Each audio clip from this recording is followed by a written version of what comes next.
WFM 91.7. On your women radio, WFM 91.7, and you're welcome on Panorama. Panorama is where we have the ladies from different geopolitical zones come together to discuss, accept, and disagree on topical issues. And Panorama is broadcast Mondays through Fridays at 5 minutes past 9. My name is Esther Alaribe, and dear Panorama families, you're welcome to the month of November. So, happy new month to you, and I hope that this month brings you all of the fulfillment and happiness in every area of your life where you want to see that change.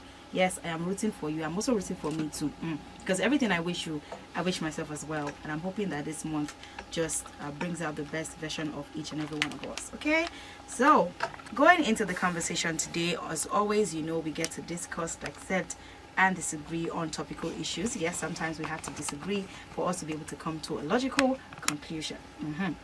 So, the phone lines are open for you to join the conversation, 07000 917 917, or you can send us a text or a WhatsApp message, 07031756537, to be a part of the conversation.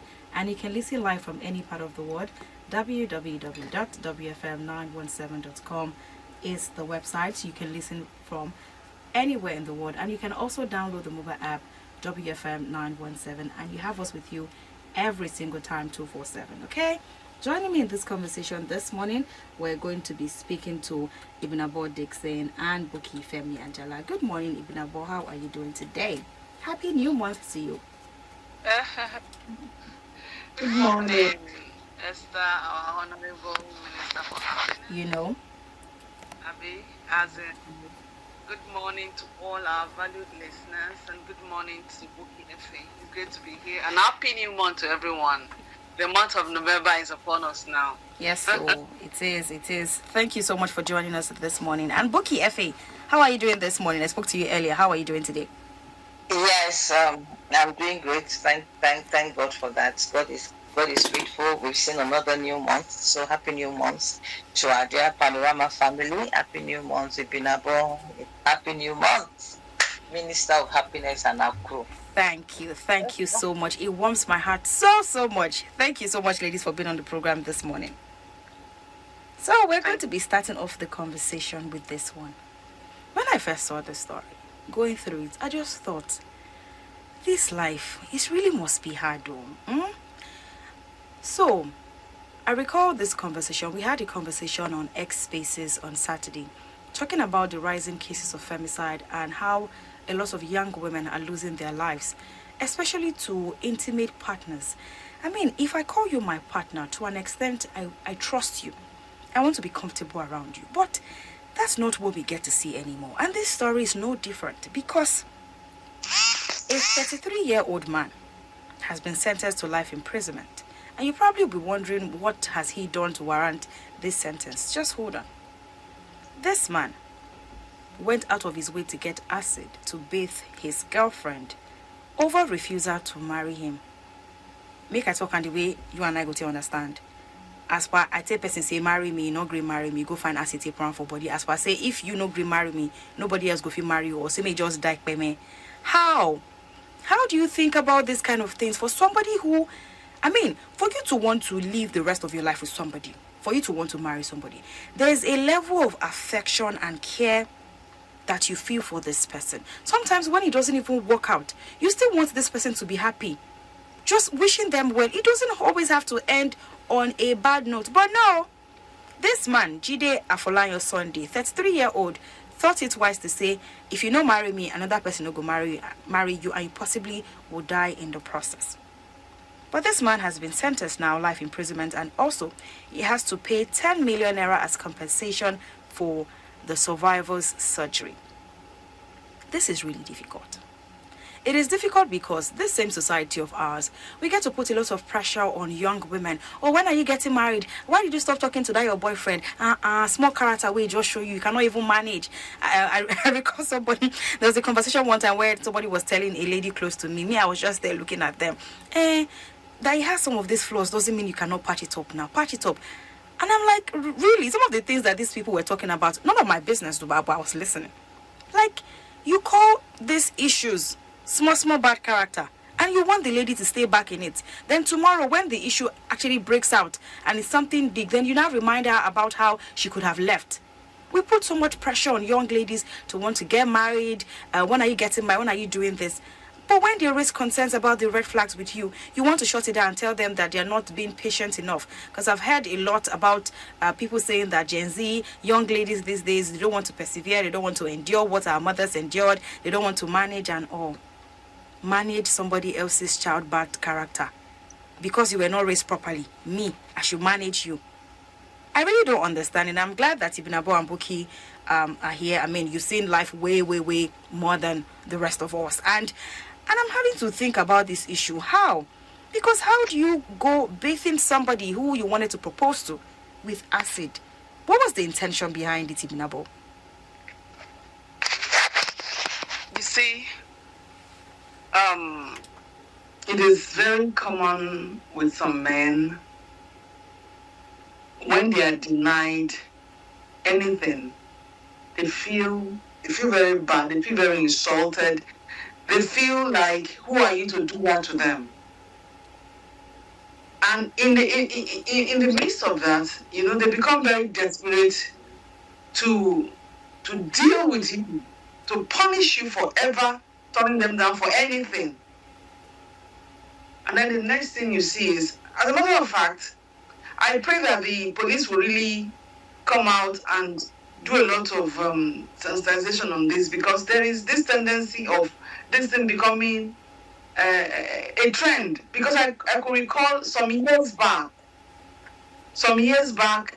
it was almost becoming a trend for boyfriends to pour acid on their girlfriends. There was a particular story some years back. I think we discussed that one on Panorama. The guy said the girl was beginning to feel too big for her shoe size. So is it because you are pretty? So he poured acid on her face. Wait, just because he felt that she was doing too much because she was pretty? You understand? He said maybe they had an argument and he felt that she was so full of herself because she was pretty.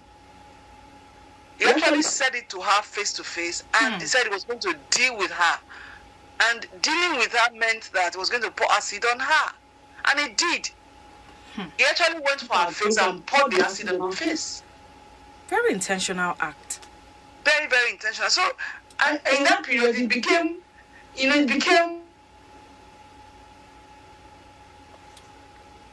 Hello, Ibn Abo, can you hear me? Ibn Abo, can you hear me? Oh, I think Ibn Abo is having network challenges. Buki, this issue, anyhow we choose to look at it, is something that needs to be addressed. This same October, we're talking about the case of Justina, who was killed by her 400 level student of Uniport boyfriend. We're also talking about the case of Augusta, who was killed by her boyfriend, who fled when investigation began on the issue. And these are, different stories from different women. We don't want to keep counting these stories. We don't want to keep records of these ugly numbers. Something has to change, Buki. Yes, I totally agree. It has to change. Like Ibn Abo was narrating, I'm sure she will come back. These are stories that touch the heart, when we realize that men who cannot control their anger, tend to move from the angry state to the, should I call it, the wicked and dehumanizing state. Someone you love, someone you want to marry, because the person now said, I don't want to marry you. She must have seen one or two things. Yes. For her to have said, you know what, I don't think I want to go into this marriage. And the next thing is you poured acid on her. So that means that it was, you had you. Hello, Buki. For some reason, the network just chooses to act up at this point in time. I don't know what's happening today. Okay, Buki's back. Can you hear me now? Yes, I can. Yes, so that means that you had actually thought through it, because the story says he invited her. And a hot argument, and then the next thing is, so he must have probably got a wind or maybe the suggestions of the lady, prior to that time. So you probably have felt that, okay, maybe this woman does not want to do anymore. You understand? And said, okay, I will plan for her. So it's a little bit of mental illness, to be honest, but then because somebody who has mental illness, we can't think like a human being anymore.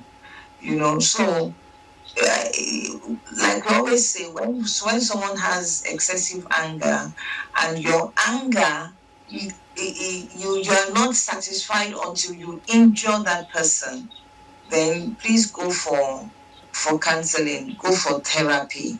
Yes, you can get angry, but you don't want to injure somebody. But there's some anger that until you injure somebody, before that your anger is pacified.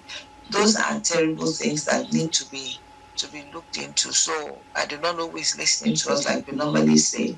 When you have excessive anger, and until you break, you destroy, you injure somebody, you see blood, or do something bad to somebody. Some people will say, I will beat you, that there will be a mark. Why would you do that?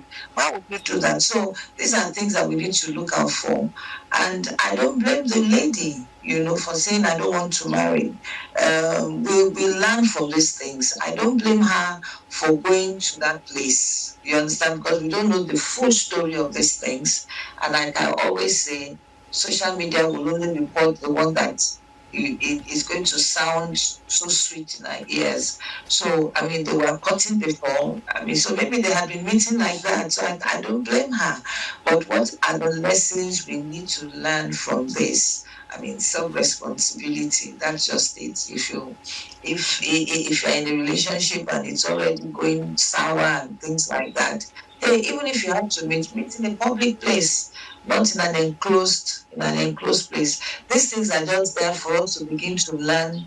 The illiterate of today is not that person that cannot read or write.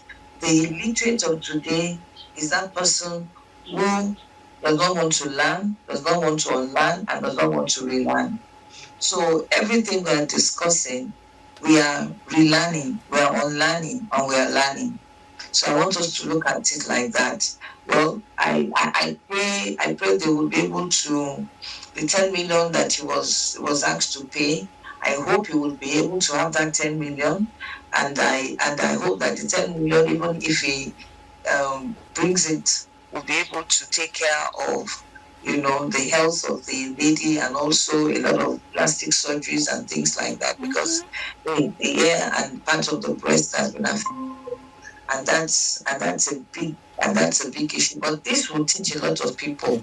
It is not by force. If you are going into a relationship and somebody says, hey, I don't want you anymore, you as a man, you should be able to take that. And as a woman, because we also need to talk about that. Some women also, they might not pour acid, but some women will decide, to go into depression. Because we also know that, there are ways of we taking these things. So men are aggressive, but then the women will tend to go into a state of depression, and some of them actually lose their minds.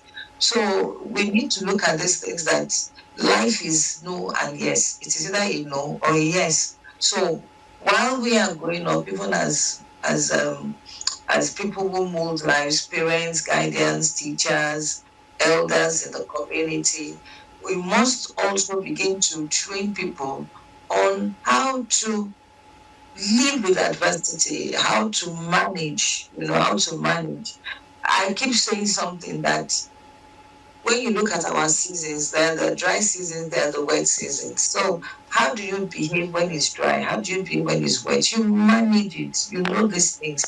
Everything cannot be rosy all the time.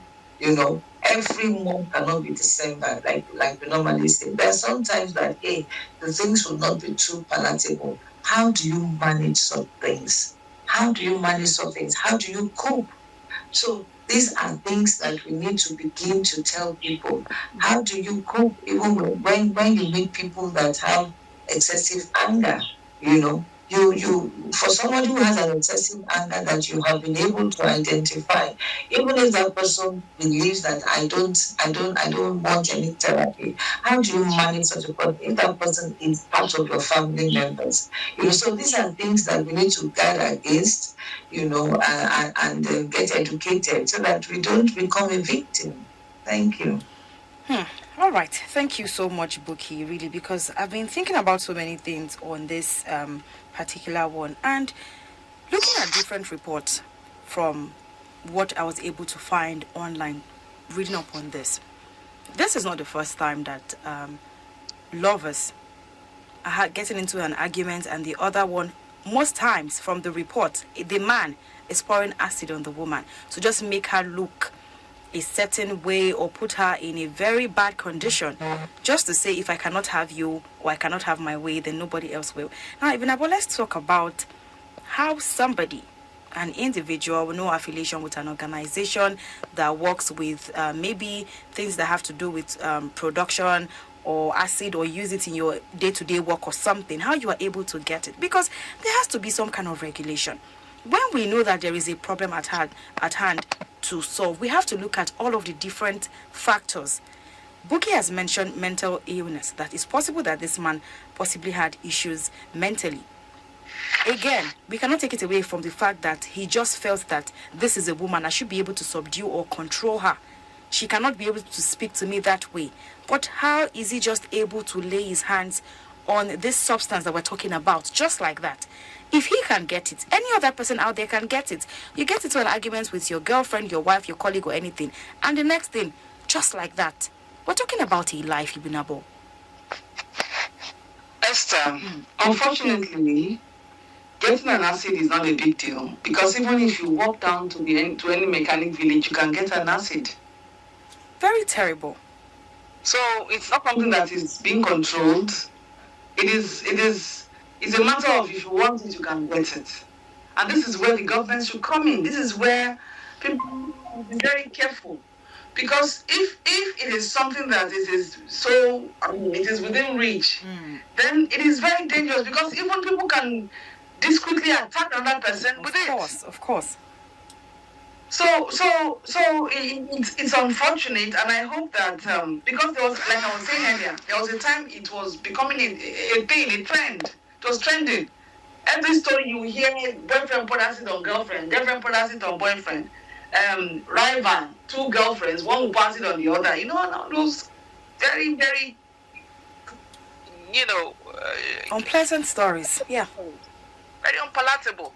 So, if the appropriate authorities could just step in and make sure that they put a bit of control on how you can easily access acid, that will go a long way, because this some of you car batteries, some are dry cell, some have acid. So and then when you talk about schools, you talk about chemistry lab, they have acid. You can even create acid yourself. You can mix some chemicals together and get and the end product will be an acid. So the bottom line here is, government should play their own role, then families should play their role, parents. Your children must learn how to take or handle defeat. And it shouldn't start when they are old already. Start when they are very little. I don't know whether Esther could recall, there was a time we discussed a particular story concerning a school on the island. I think maybe Lekki Axis or all of these very big school. Okay. And it's a primary school. So there was this new pupil, a girl, who joined the class. Meanwhile, there was a particular boy who was always topping the class. So this new girl came and she topped the class. And that became an issue. To the end that the boy had to look for something poisonous. I think a bit of an acid He got it in a syringe. I just can't imagine how maybe probably I think they were in junior class. I think they were in GS class. He was able to sneak into the chemistry lab. I don't know how he was able to recognize the acid. Got an acid and injected the acid into the girl's bottle, to a water bottle or something, hoping that she would drink it and die. Terrible. It was bad. And eventually, I can't really recall how the girl got to it. I think somebody told her about it, or something happened. That was how the story broke out, and then the boy confessed and everything. And he said it was because he had been the big boy of the class. Now she has come to take over his position from him. A little boy. So while we're talking about this, Ibinabo, yesterday on the Morning Motivations on radio, I was talking about how some people do not teach their children how to handle failure. And this is a real thing. A lot of children just grow up knowing that, they have parents there, people would always stand up for them, people who can always do stuff for, people can always rely on. Nobody actually prepares them for failure. When you are not the best in the setting, when you are not the best or most intelligent person in the room, everybody wants to be that person that every other person reckons with. But some cases, you might not just be that person at every point in time. How many parents actually get to prepare their children for these harsh realities? How many parents? It's unfortunate. The sad part is that some parents do not know when to draw the line. When they are trying to teach their children to always stand up for themselves. You have to be specific.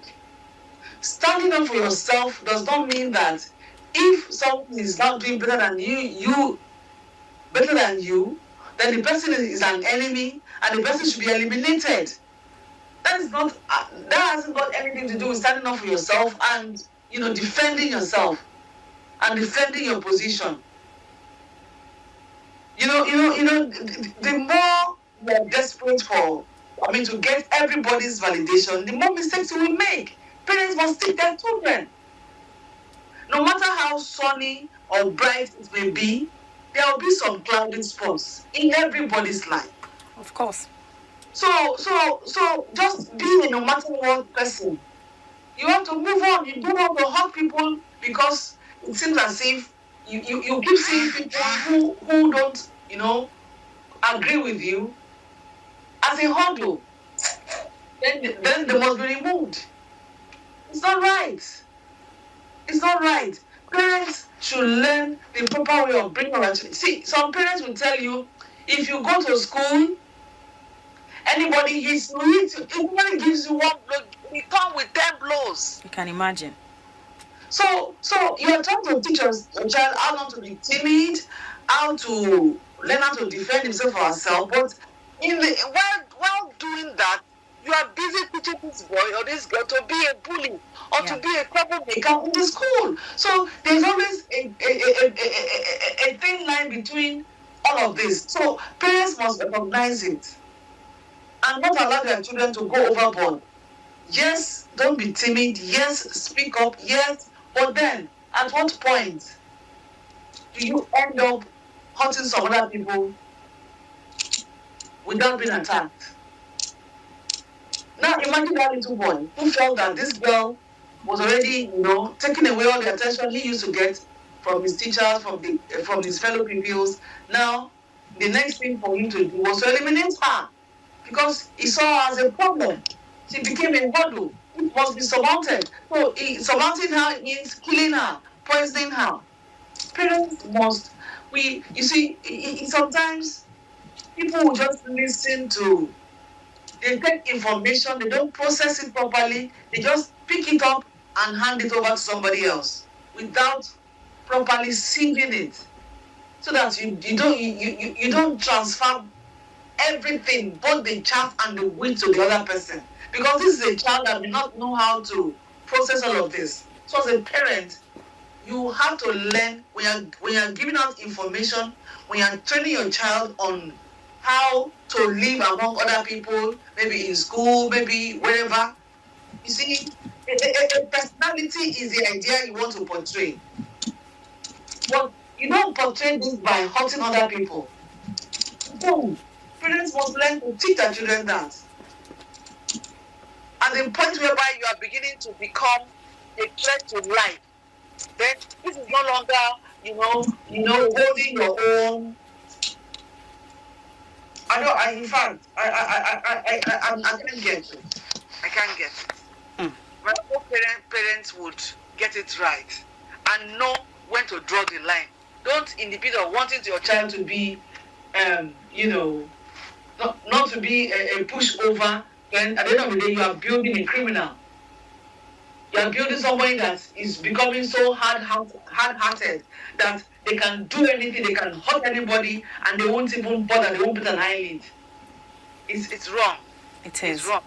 Thank you. All right. Thank you so much, Ibn Abo, and thank you, Buki, as well for your for lending your voice on this case, because we cannot keep losing women to this kind of issues just because some people cannot control their emotions or their anger or are not emotionally intelligent enough to handle such cases.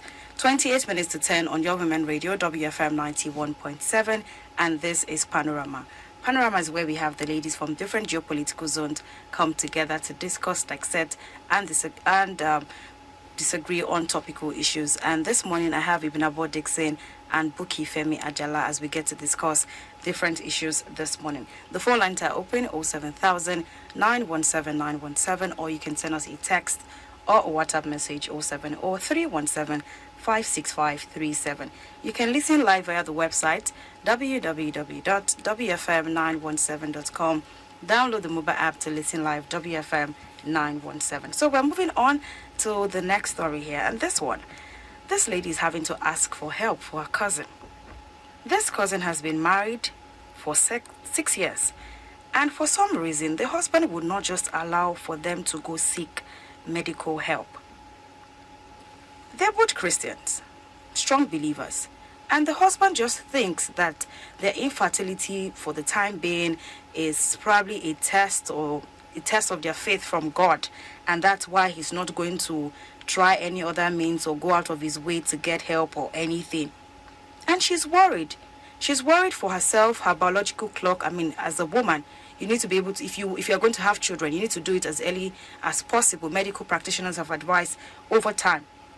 But the woman doesn't, the woman is trying everything, but the man is not just coming forth. And now she's found a man who is a single father with a child who seems interested in her. And she's having to ask for help. How would she address this? Because the husband doesn't seem to be on the same page with her, Buki.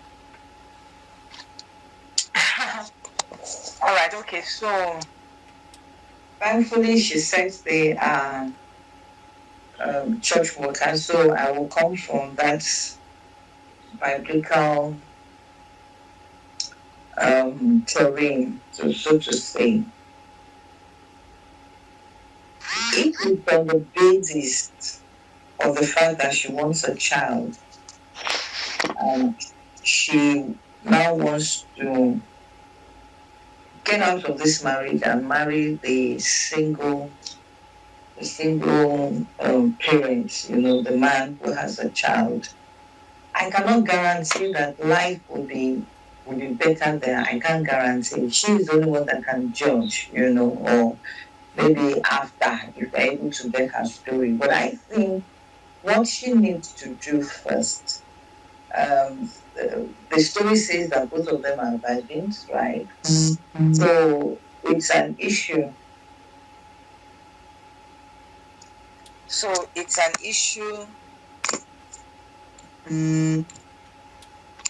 Hello, Buki. It's an issue. Okay. Yeah, can you hear me now? Yes, I can. Okay, so it's an issue of education and being aware that even God, who created us, was the one who gave people understanding of how to use leaves and so many things, even science, to help our body.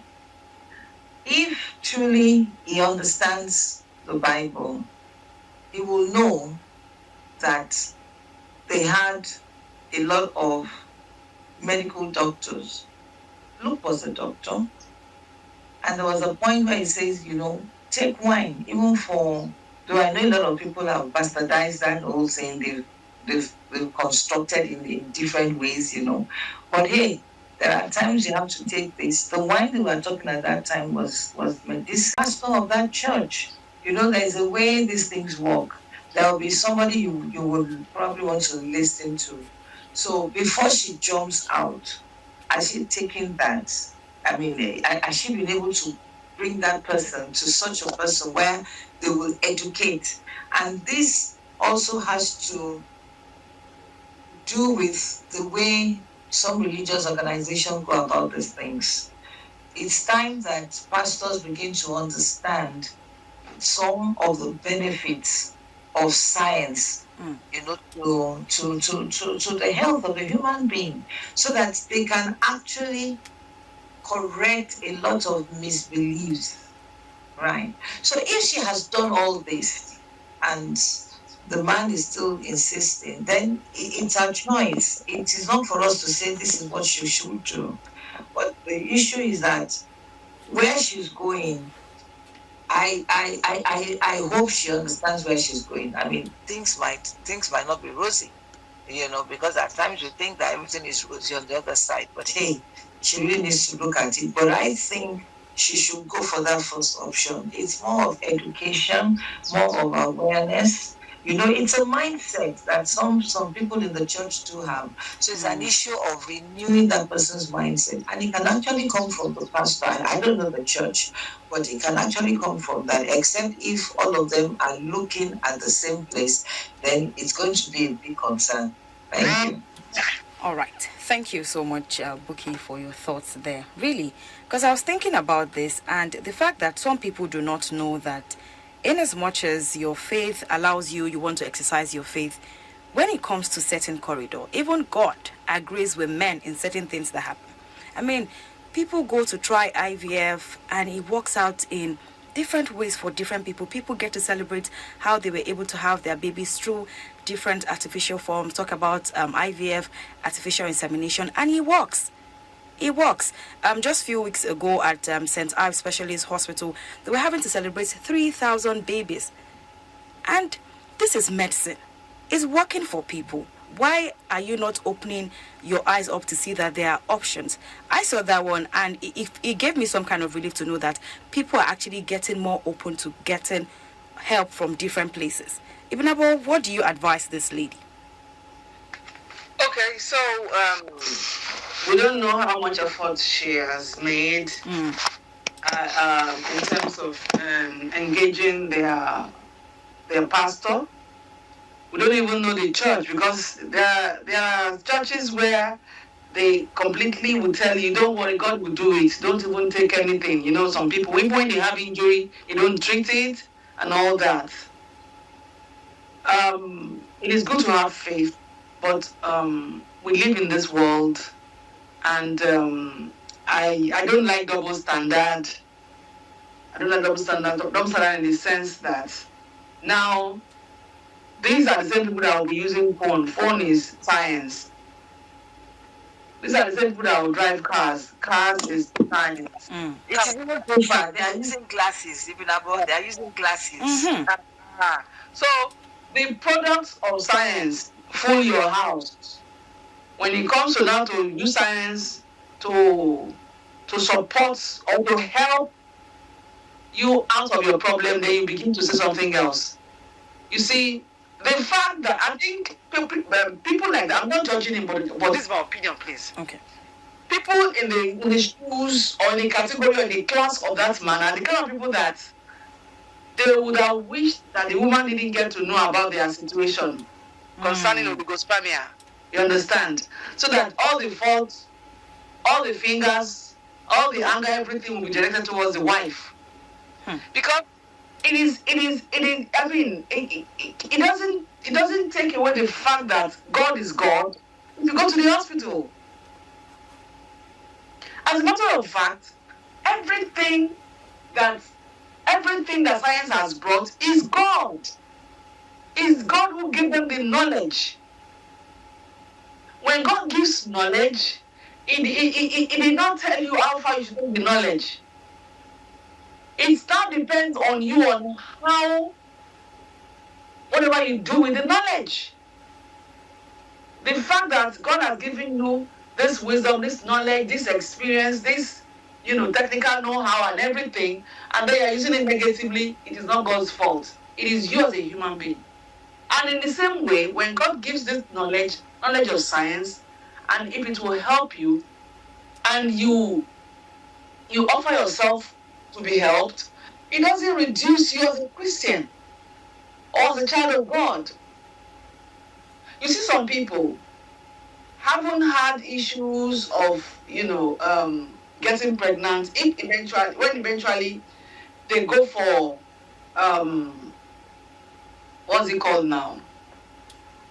This artificial insemination. Yes. And then you eventually get pregnant, and you even have multiple babies. You understand? They will not mention it. See, there are people who have come down with diseases, and they had the best doctors, and they eventually died. So that you offer yourself for medical assistance, and it turned out, successful. It is still God. In everything, you can't remove the God factor. You cannot remove God from it. So if anybody feels that, no, I will not offer myself for any medical clinic because at the end of the day, God must not get His glory. You're not sharing God's glory. You're not. Because the person who treated you of that disease did not create himself. God created him. Like Yoruba will say, Esther, if you have seen an okra tree before, I'm not sure I have. I'm trying to remember. It because it doesn't even have the is it turgidity or what to stand, let alone be taller than the person that planted it. You see, we have to understand that God has given us everything for our comfort. God has put help in various places for us. It is the grace of God that when you take paracetamol, your headache goes. There are people who take paracetamol and their headache will still be there pounding. So let's not be ahead of ourselves. We will not sabi God pass as God be, please. Low sperm count, to an extent, is a treatable issue. You can treat it. Avail yourself for that. And stop making the woman look like a bad person. Oh, she's not patient. Oh, she's not this. Oh, she's not that. While people are still pointing fingers at her. Maybe she's the one responsible. Yes, but then she will stay with you and condone your foolishness as this man is displaying now. At the end of the day, biological time is ticking. Then maybe after so many years, he will now agree to offer himself for treatment. Then he will now be fine. Then her biological time don't pass. Then he will now be saying, this and that. Then at the end of the day, he will now go and marry another woman and then get pregnant, and she will have a baby for him. To whose detriment? Sometimes people should always think about other people's plight. Don't just be selfish. You're not the only one in this. You are two. So you should always think about the other person too. Don't be selfish. If you know that you cannot offer yourself for treatment, then you leave her. Leave her. If you don't want children, she wants children. You just expose your wife to some people judging her, people running her off with their comments. Is not fair. It is not fair. All right. Thank you so much, Ibinabo. 15 minutes to 10 on Your Women Radio, WFM 91.7, and this is still Panorama. In case you're just joining us, Panorama is where we have the ladies from different geopolitical zones come together to discuss, dissect, and disagree on topical issues. My name is Esther Alaribi, and I've been speaking to Ibinabo Dixon and Buki Femi Ajala as we discuss this morning on different issues. The phone lines are open, 07000 917 917, or you can send us a text or a WhatsApp message, 070 317 565 37, to be a part of the conversation. So this one we're going to be looking at is something that we've spoken about over and over again, talking about the need to secure the lives and properties of Nigerians. And this one, the governor of Borno State, Governor Babagana Zulum, is having to raise concerns to say that if Boko Haram is not well managed, if the security issue in the northeast is not well managed by the federal government, it would escalate into something else. And having to cite Borno State as a state that is actually very vulnerable. Looking at the fact that we're bordering, Borno State borders Chad, Cameroon, and Niger Republic, and the borders are very porous. So there is need to actually maintain a high level of security. And also, talking about young children being conscripted into these different terrorist groups is also something to bother about. We're talking about the high rate of out-of-school children. We're talking about families not being able to fend for their children, leaving them to the streets, and just anybody and anybody will be able to pick them up and get them into different social vices to work for them. Even about this is a big challenge that we have at hand that we really need to look into, because in other parts of the country, we're talking insecurity, we're talking banditry, kidnapping, abduction, and what have you. In the northeast, they're looking at Boko Haram, ISWAP, terrorist attacks. So anyhow we choose to look at it, you might just say, oh, Borno State is far away from me. It concerns every one of us because our borders are porous. I mean, the governor of the state himself has said so. Esther, where did the abduction of schoolgirls, where did it start? Borno State. So, and who is our vice president? A former Borno State governor. So you see, at the end of the day, I feel that for me, looking at the whole picture, I think Shatima being the vice president is a good opportunity for us to begin to see the end of this insecurity, especially in that part of the country. Because as a governor then in Borno State, Shatima was seriously saddled with the issues of insecurity, with the abduction of schoolgirls, Chibok girls then, and everything. So he as the vice president, it should be, I mean, if all he's able to do with Mr. President is to bring about, safety in that part of the country. In fact, in that region, the northeastern region, I think it's something that we should applaud him for if he's able to do it. Because as the vice president, to an extent, he has some level of authority. So I think the governor should be addressing this to the vice president and Mr. President as well. Because this is not something that you need to start explaining to them. Shetima had a first-hand experience from the activities of Boko Haram. When they abducted the girls, the Chibok girls, even the Dachi girls. So this is not something that he is unfamiliar with. He had fought it, and to an extent, he did well in his state. He had to rebuild, when he was governor, he had to rebuild, convert the schools and build a modern day structure. I didn't see, but I saw pictures that had, at least to a reasonable level, enough security that the schools in that state never had prior to that time. So, at this point, we are appealing to Mr. Shatima. So please, you had the experience. Your state was the worst hit in terms of insecurity then, before it gradually spread from the northeast to the northwest to the north central. And like that, it keeps, cascading downwards the south. So, they have a lot to do. And then again, like Red said, you see, we have a lot of homeless children roaming the streets. I know there are homeless children all over the place, but you can even feel the overflow of it even in some parts of Lagos. Look at the Punch underpass. Yes. Just here in Aripo. Yes, I engaged some of the women there. We had conversations, and I got to know that some were from Yobe, some were from Borno State. I mean, they were running away from terrorists. So this is a national issue. Okay. And one of the things that the past president PNB could not, he did his best.